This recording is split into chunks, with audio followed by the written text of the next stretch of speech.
their family. And so for me, food has always been that. But when you look at a school lunch, it does not inspire any of that. There's no family story about the food they feed you at school. And so I really, with this initiative, want to bring forth that love for food and love for family. Yeah, and I've talked a lot, so I'm gonna take a pause here and just ask folks if you feel comfortable in the chat or come off mute and just describe one piece of food, one dish that really either brought your family together or represents the richness of the culture or your heritage in your family.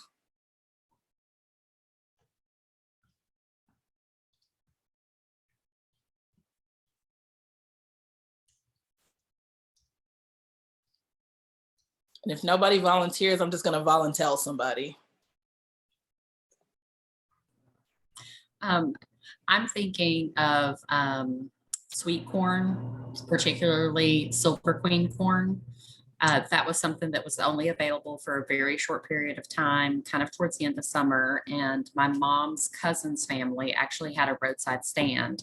So, and they grew the Silver Queen corn. So they would let us know when it was coming in, and we would just buy as much as we thought we could cut off the cob and put in, you know, storage bags and freeze. But I wasn't allowed to use a knife at that time. And cutting corn off the cob can be a little bit dangerous, but you know, sitting out on the porch and just shucking all that corn and peeling off those silks, which still to this day, so annoying. I'm just like, you never can get, it's like Easter grass, you know, you can't like get all of them off.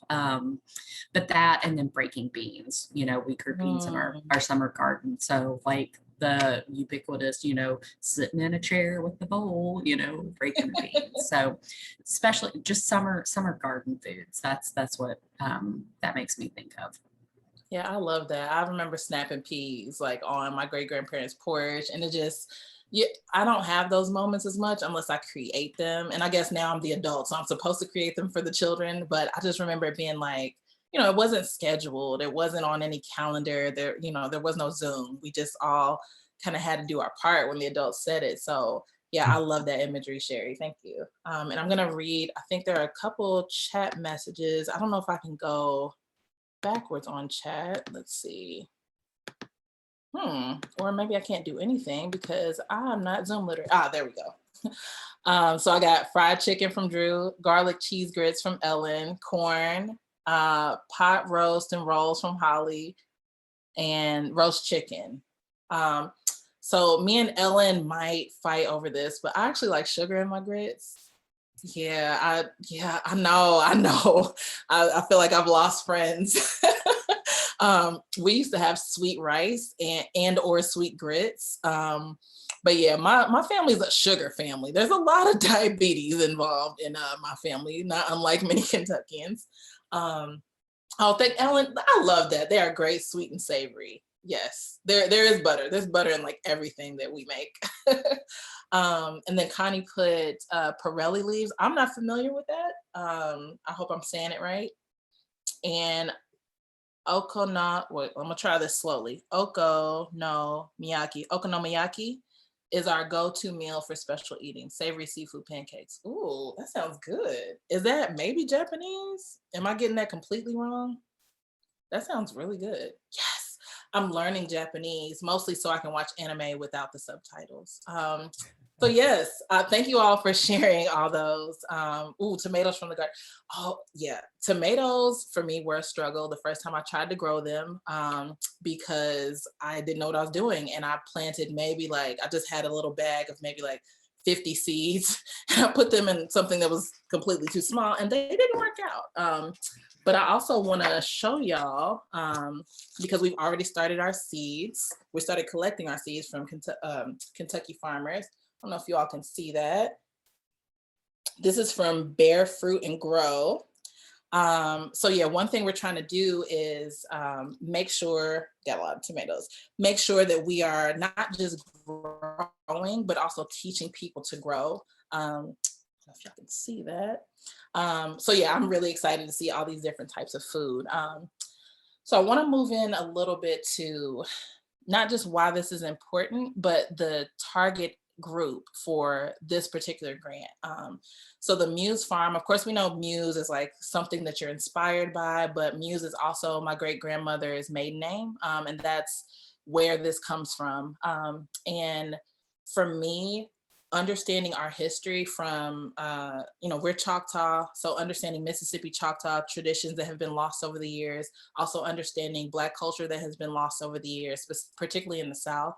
A lot of people outside the South think, of course, we're dumb or we don't know anything. We don't wear any shoes. I don't have any shoes on right now, but the point is, a lot of those stereotypes are wrong. And there's actually a lot of intelligence that goes into gardening, planting, farming. You have to know when to rotate the crops, when to harvest. And so those sorts of things relate directly to the Common Core standards that our children have to know for school. My son is homeschooled, and using a garden to do that is going to be a lot more effective because they're actually in the field. They're actually touching everything, measuring. We just put some garden boxes together this past weekend. And, we made a bunch of mistakes, mostly because I was leading the project and math, science, and technology are not my thing. But even just like measuring and knowing how to salvage things, we have a bunch of pallets that were donated. So we're repurposing those. In the community. I don't know how many of you have frequented the West End, but there are a lot of discarded things in the alleys, like tires. And so we took all those tires. You can't grow food in there because it's a tire, but we've grown pollinators in the tire. So we've repurposed those as planters because it cleans up the community, but then it also gives us something that the kids can do that's easy access. The kids just like clean and spray painted them. And then we put lavender in there and a bunch of stuff for the bees and butterflies. So yeah, that's my son. He's taking a nap. So if y'all hear him in the back, I don't have anyone held captive. So yeah, for us, it's really about looking at how can we impact every level of food justice. So some of that is environmental justice. Some of that is engaging farmers who are often left behind.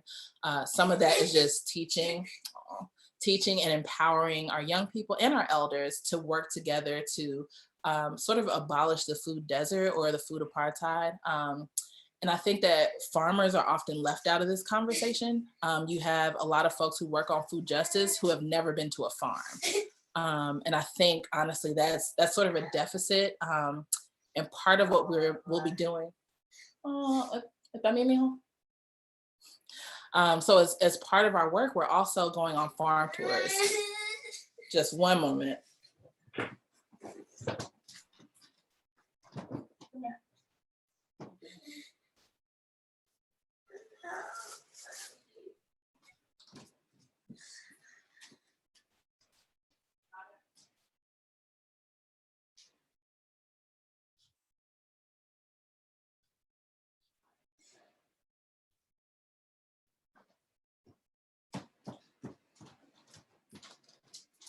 All right, and I'm back.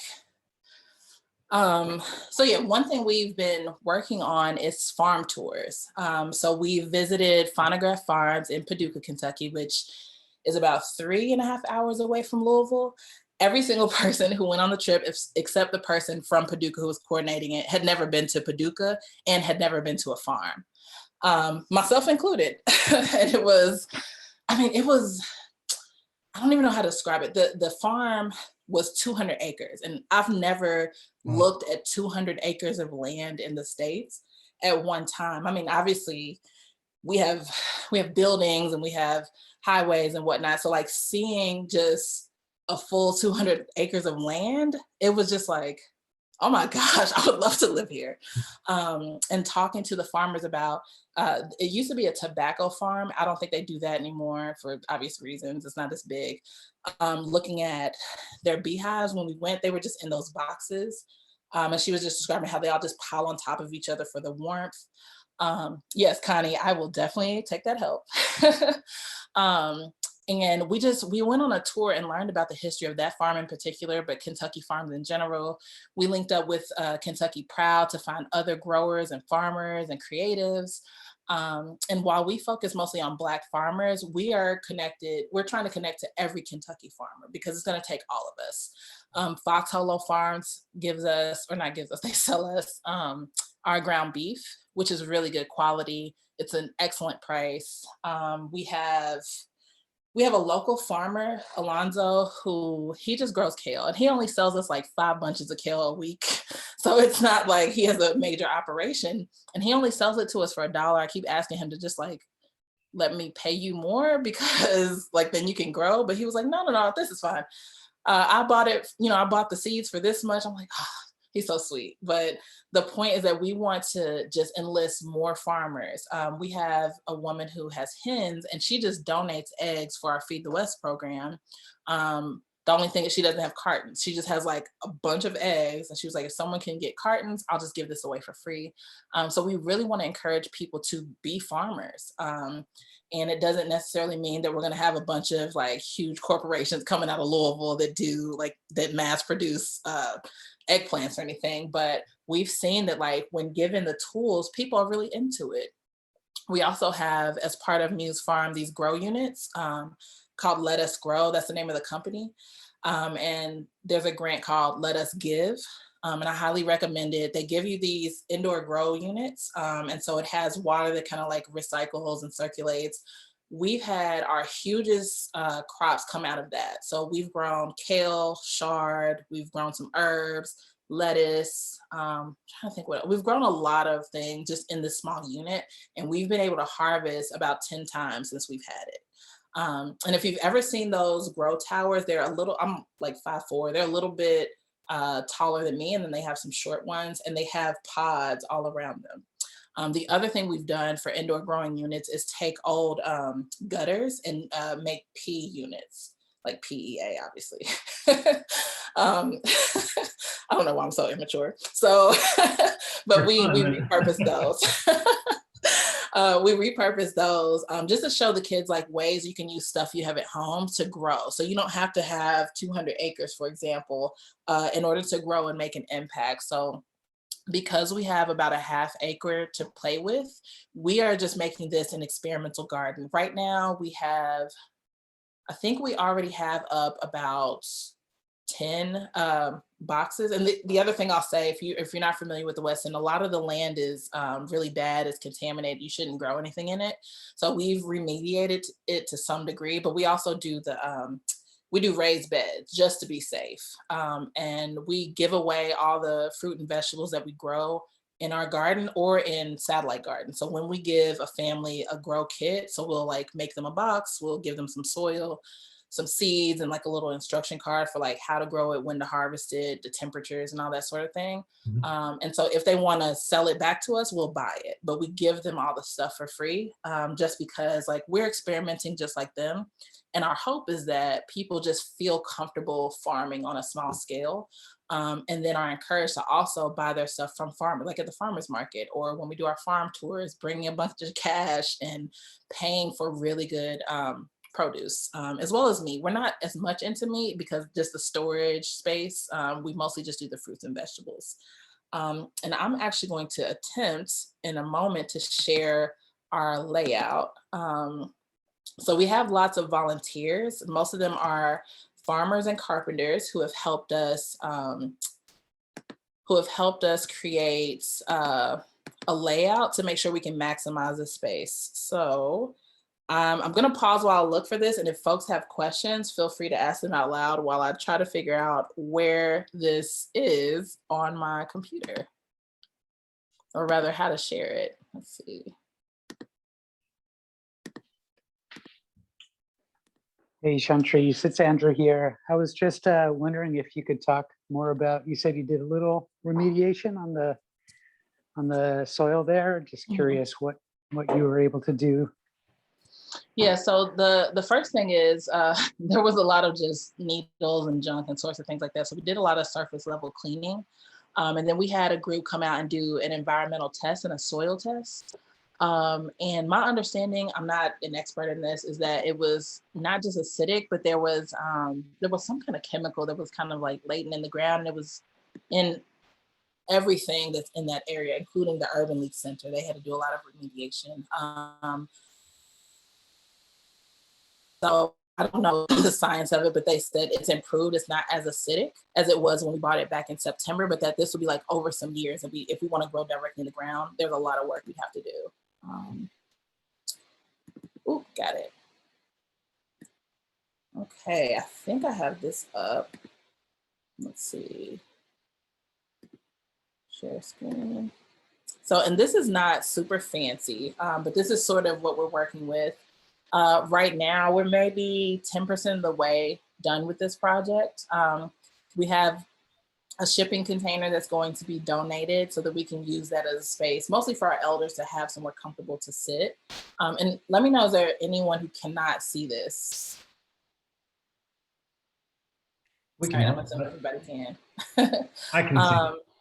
Yeah, so it's not anything super exciting, but the great thing about this is we're going to be able to, in each one of those little brown boxes, have 4 to 6 garden beds. And so these will just be owned by whichever community member wants to have them. And we're asking folks to come once a week to check on their crops, but our staff each day will be pruning, watering, because there's no irrigation system out there. So we'll be like going pretty like grassroots type of watering the units and pruning. And then we have Kentuckiana Works that's coming out once a week to also help with any technical stuff, with helping build.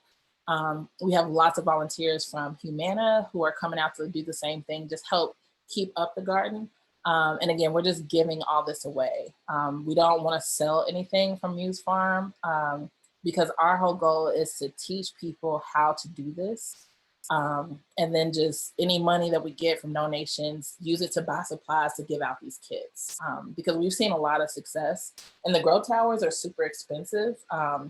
But one thing that the company has agreed to, and they've done so far, they gave us 3 units, is, you know, as we grow these units, as long as we're updating them with how well things are growing, even when it goes horribly, which it did the first time, we killed a bunch of plants initially, and we have still killed some. You know, some need different levels of sun than others, different levels of water. So we've killed a lot of plants, unfortunately.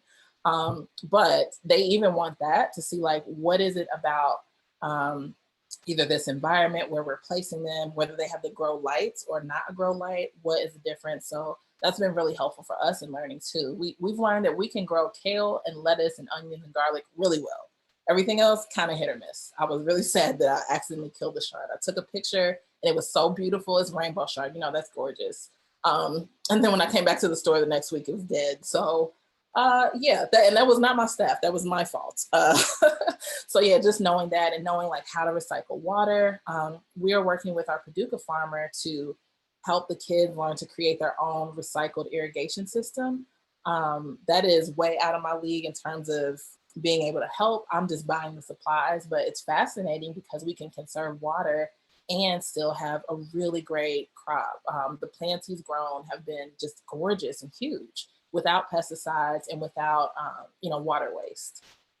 So yeah, I just wanted to show you all that really quickly. And what would be the bottom of this is where Black Market is. That's the parking lot. So the white circles are the tires. So we want to have a little bit of border between the garden and the parking lot because we will have children and elders there, and we want them to be safe.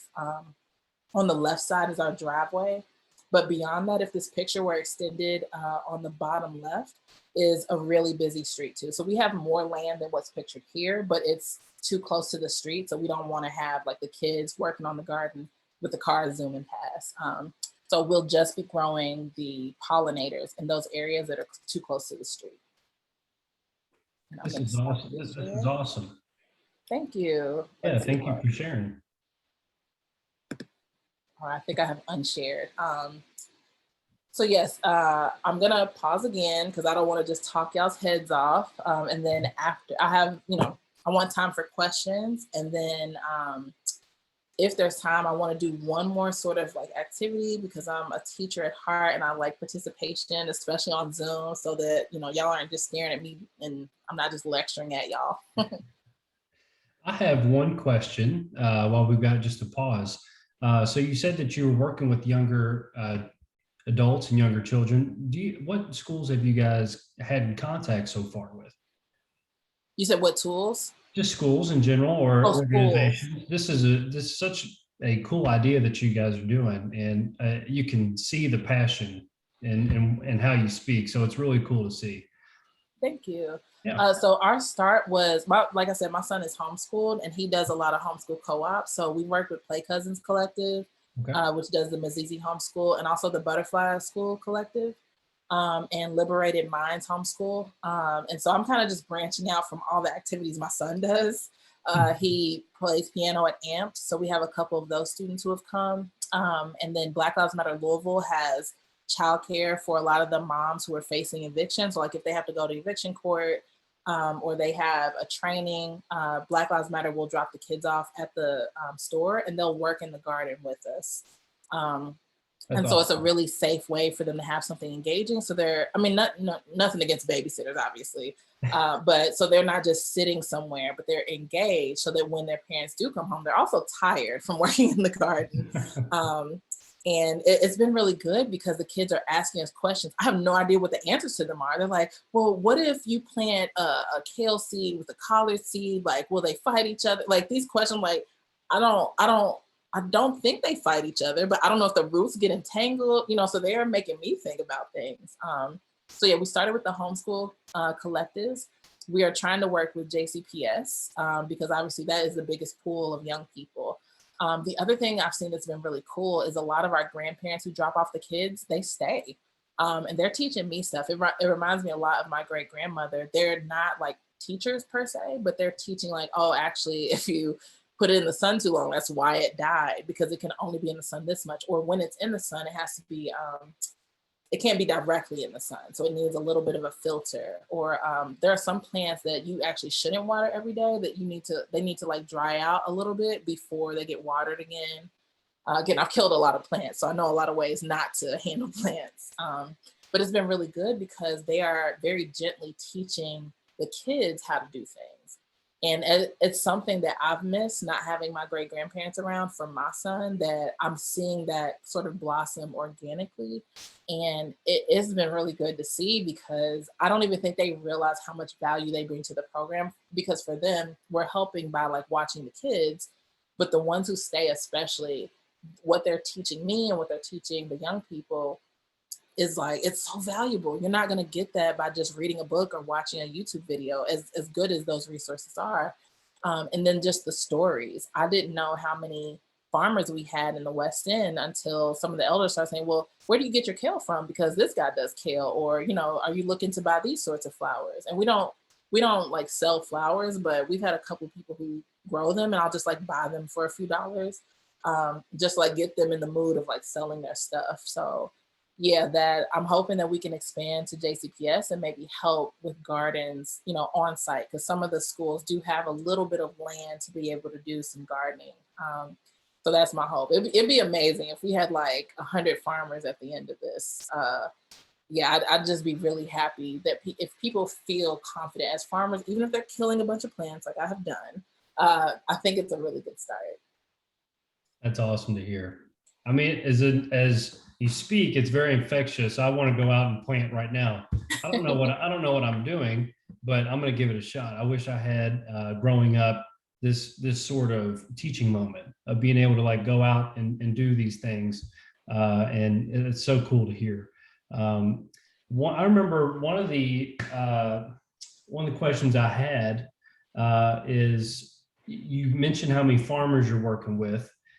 But you kind of hinted on the places that you've traveled, and in your travels, where are some of the most impactful places that you've been that have shaped to what you're doing now? So one, there's several farmers. I don't want to shade any of them by not including them.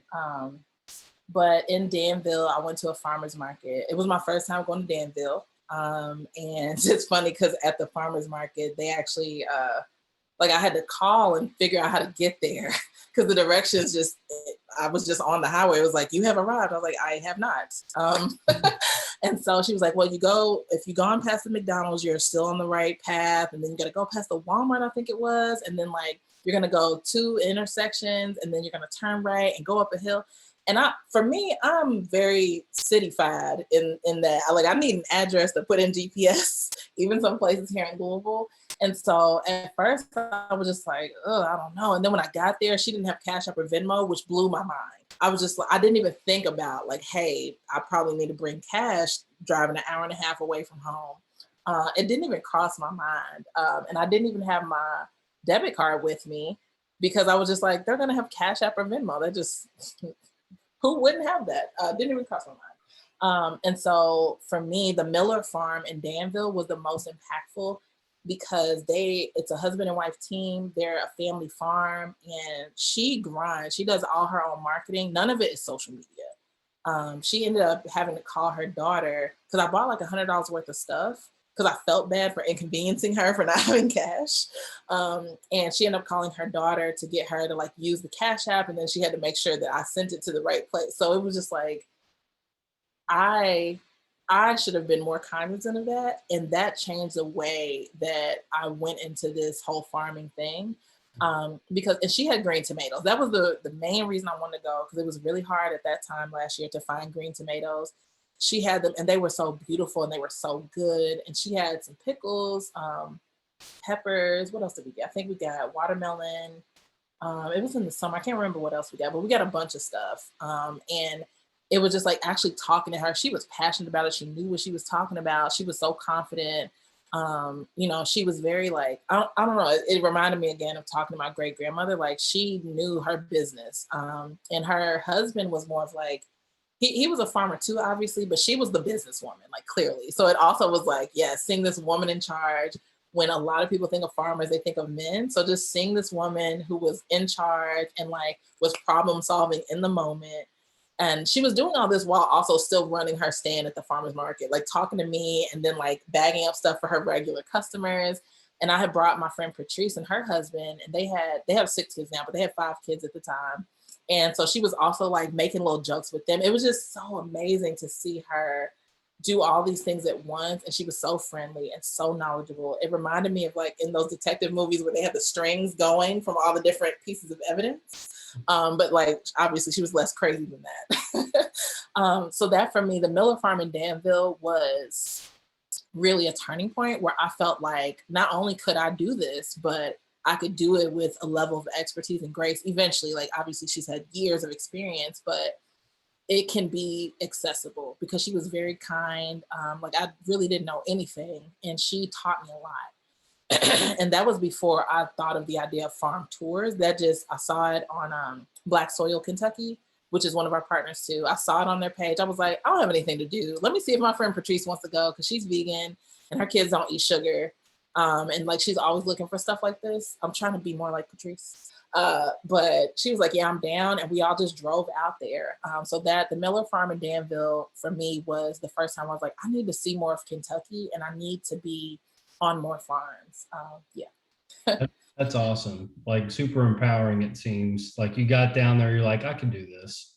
And Yes. it's cool. I mean, what you're doing now is just a reciprocation of what you've been doing. So I have one more question. You mentioned the Muse Farm, the name. Where did you seek inspiration from that? Just like, you know what, I seek inspiration. A muse is inspiration. I didn't know if anybody had bestowed that upon you, or if that was just something you came up with one day. You're like, you know what, this is the turning point. Yeah, well, it is a 2-parter. So yes, Muse, obviously, I'm inspired by food. I love eating. I'm inspired by the farmers we've met. But the name is my great-grandmother's maiden name. I grew up in a house with my mother, my grandmother, and my great-grandmother. And my great-grandmother actually outlived both my mother and grandmother, mostly because like she was born and raised in Holly Springs, Mississippi. She canned her own preserves. Her and my great-grandfather's still living actually. And he's gonna be 100 this year, I think. But they canned their own preserve. They used to hunt rabbits. Like I went to Mississippi all of 3 times in my entire life, and all for like not that long. The dirt roads weren't for me at the time. I was a teenager trying to get out of Louisville. And so it was just like, yeah, I feel like a lot of women farmers are erased from the conversation. and not even by other farmers, just like city people like me or like us. We just think of a dude in overalls out there with a shovel, and a lot of women get erased. And so because her maiden name, obviously when you get married, if you're a woman, your maiden name is erased. And so I kind of wanted to bring that back. Her married last name is Wells. They were married for I think like 60 years. Wow. And so she really didn't, she grew up where she was farming, but once she got married, like my grandfather treated her very well. She didn't have to work anymore after they were married. She didn't farm, but she still had her garden. She still had the knowledge. She still had just all this history. Like she dated Miles Davis. And I remember her telling me about that. I was like, what? And so just learning all these stories, I really want with this to give folks what I had growing up with her, which was just this like, it seemed like boundless amount of knowledge. And she was just so humble about it. Like she is to this day the best cook. Like the few dishes I know how to cook are because she taught me. And she never said like, you need to be able to cook for your husband. She said, yeah, you need to be able to cook so you're not paying all this money to restaurants and stuff. Because in college, I just used my meal card and ate whatever they had at the SAC. And so like she really taught me independence and to learn things for my own edification. And she, she didn't graduate from high school. I think she ended up going as far as like the 7th grade, maybe not that far. And I'm the first high school graduate in my family, first college graduate. So it's not like she had the traditional knowledge, but she was really freaking brilliant. So for me, I named it Muse Farm because of her. And then of course the double meaning of someone being your muse. It just happened to work out really well. That's awesome. I love food too. So I'm definitely on board with it. Before I open up the floor to some questions, one thing I wanted to mention and just kind of point out there is, what do you need from us as a community to help support your vision? So I always have to temper my response to questions like this because I'm like, let's just go change the world, y'all. But it takes a lot of steps. So I think the biggest thing for me, because I'm not as knowledgeable with farming, which I guess makes me more curious. I want to try everything. Like y'all can't even see the whole big thing. I got like a big box of seeds and not nearly enough places to plant it. So I think some of the help we need is getting kits out to families, but knowing what is the easiest thing to grow when you have limited space. I have some ideas. Obviously, the grow units are really good, but what are the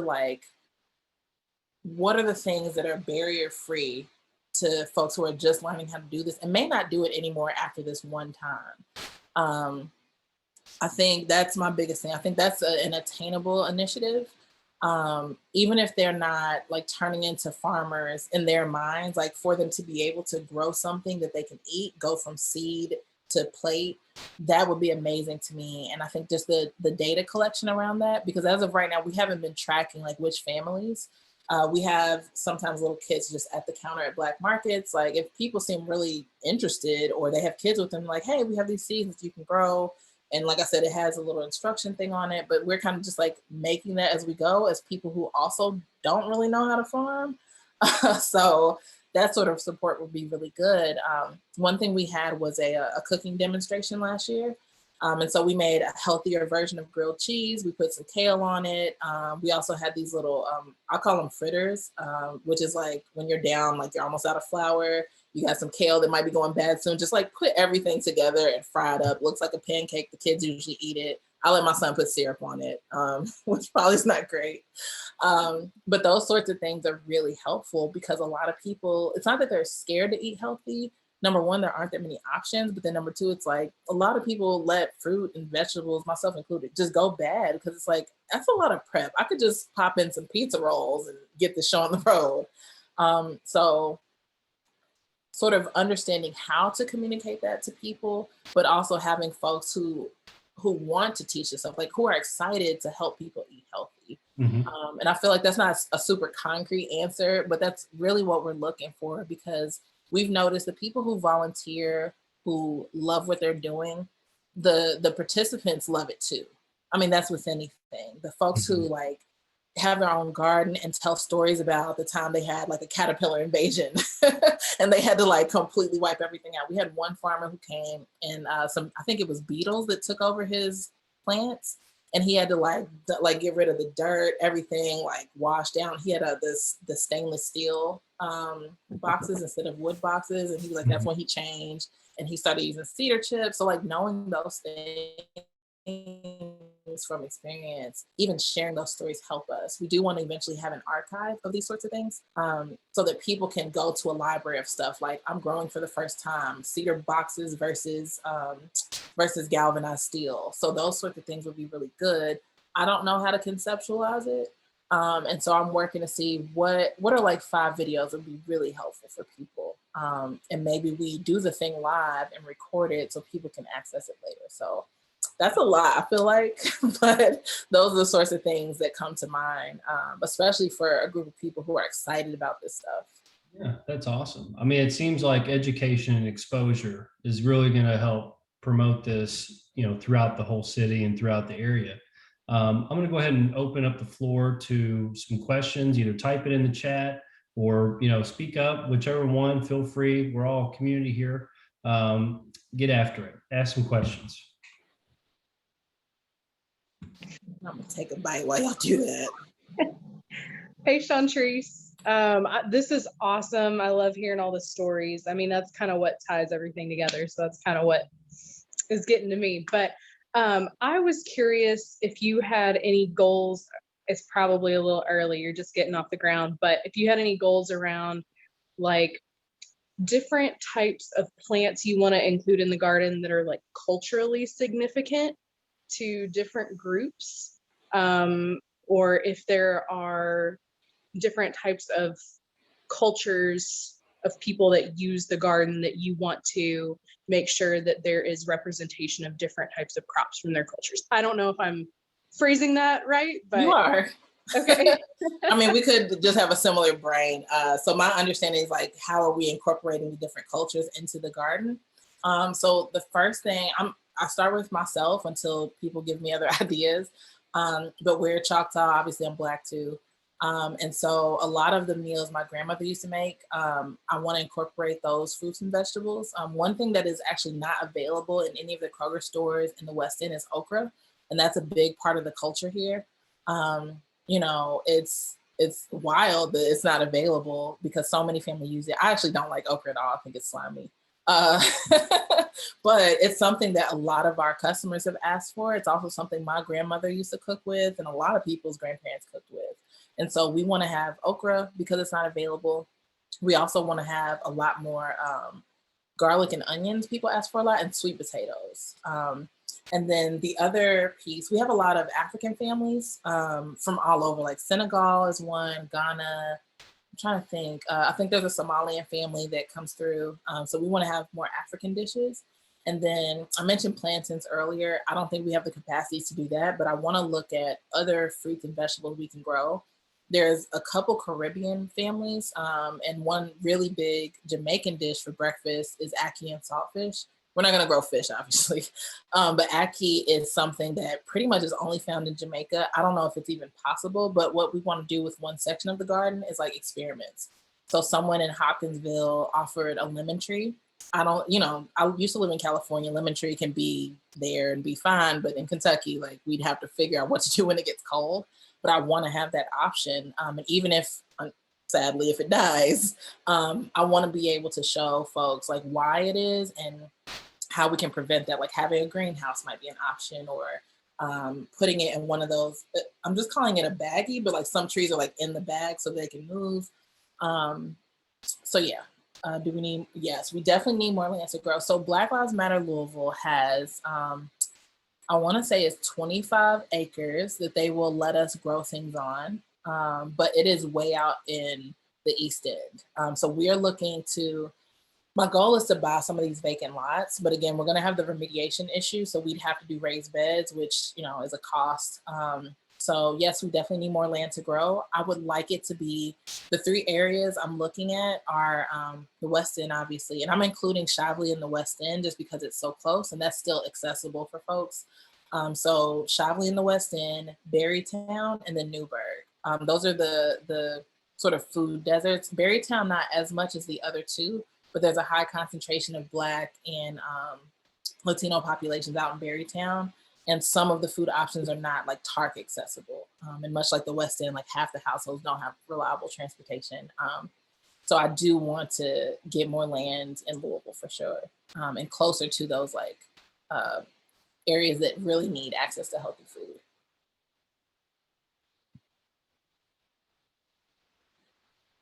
Didn't know I was muted. That's awesome. I know of one in Shawnee, and I think that is an incredible venture to start using unused land, for just growth in that community out there. I'm not sure if you ever watched anything from Ron Finley. He was South. Yes. Yeah, South, he's amazing.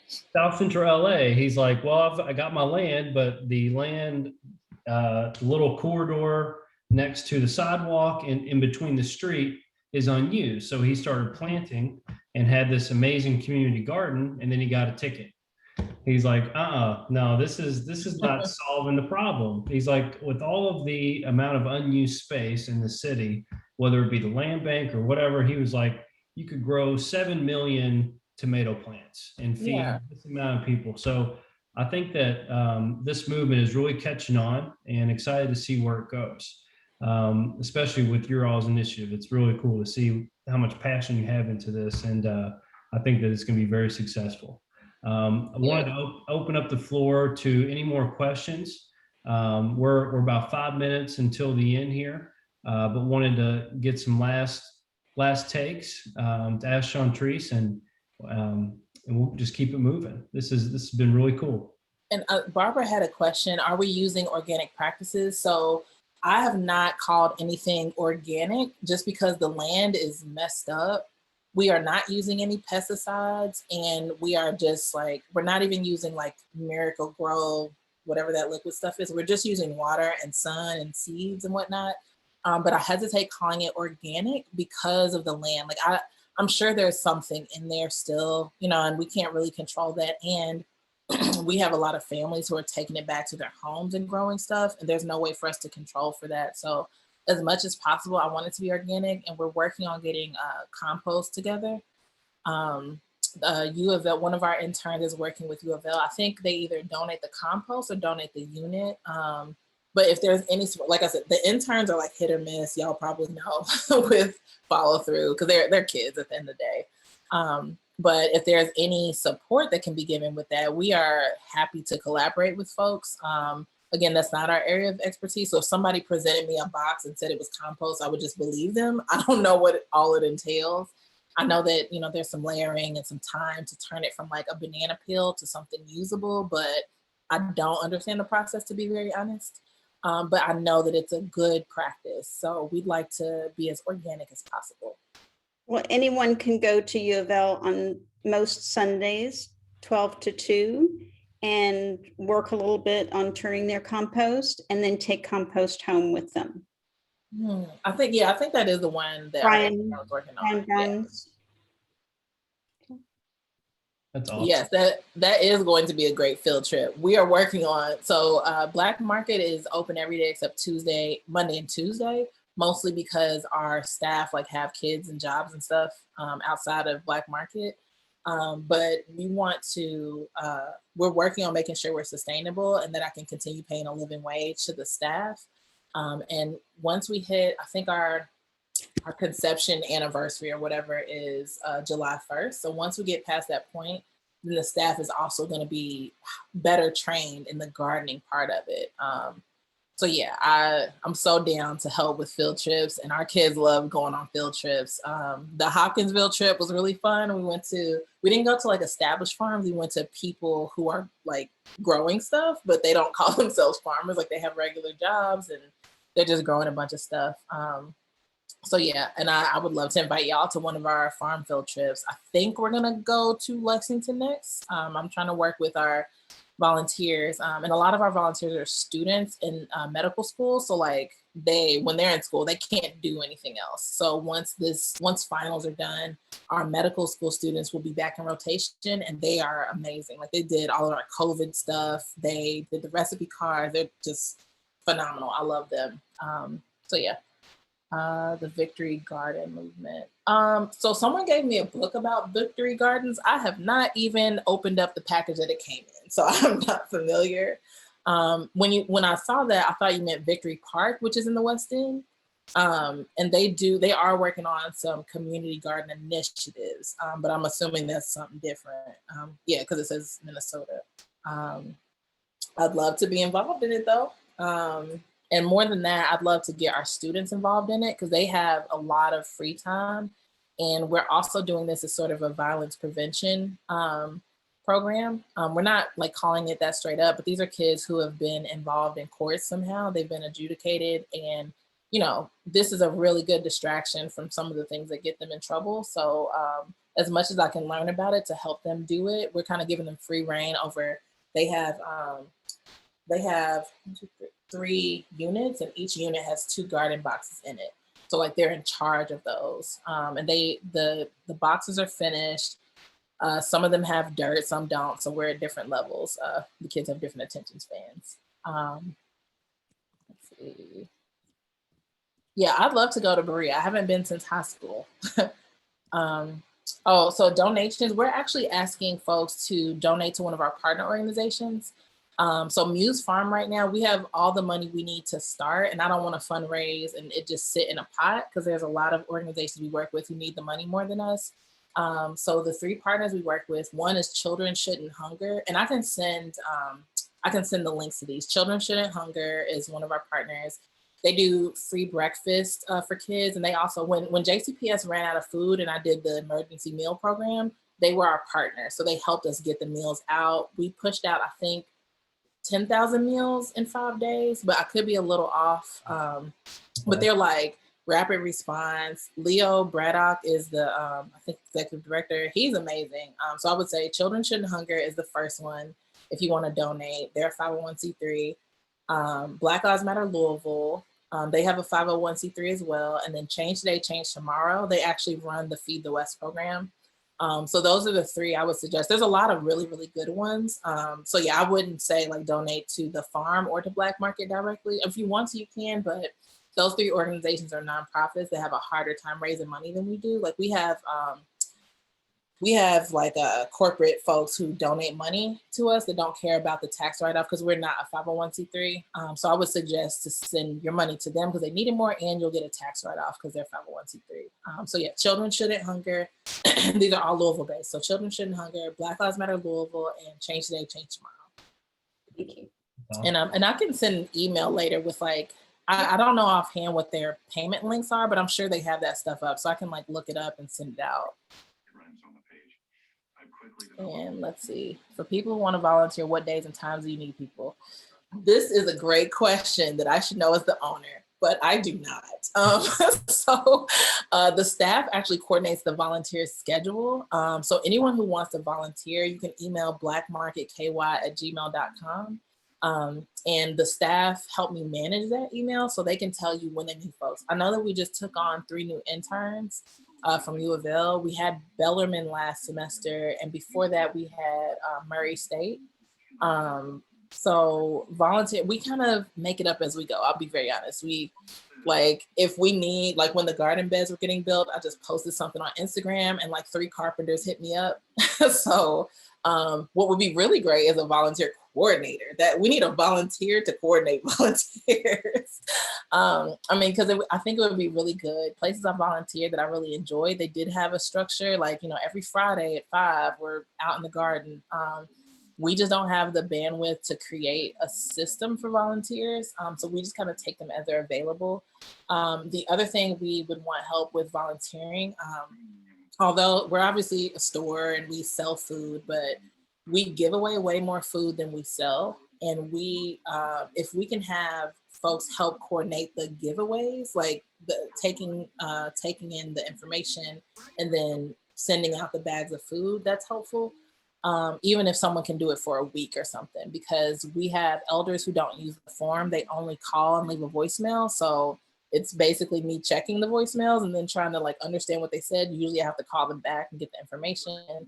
Or like a case manager will leave a text like, hey, my client needs food. Here's her name and number. And you call the client, she has no idea what's happening. We tried initially to just drop off the food to the address. They did not like that. So yeah, so some sort of, if anyone has experience with volunteer coordination, that's helpful. Because right now it's kind of me and my sister work on it together outside of work. So yeah, there's a better, more sane version of that. So if folks want to help come up with that or create it, that's amazing. Awesome. Well, Shauntrice, it has been a pleasure having you on. I really appreciate you coming on and giving the story of Muse Farm and everything else that you're involved in. This has been a very entertaining hour, and unfortunately, we have to wrap it up. But I hope that everyone got a chance to have some questions asked, and if need be, check us out online for this follow-up. It's going to be really fun working with you in the future. This is going to be really cool for our community. So thank you for joining us. Congratulations on the Louisville Sustainability Microgrant. And if no one else has anything else to add, we'll get out of here. I hope you have a great rest of your day. Shauntrice, thank you again. Thanks, y'all. Thank you, guys. I'll take care.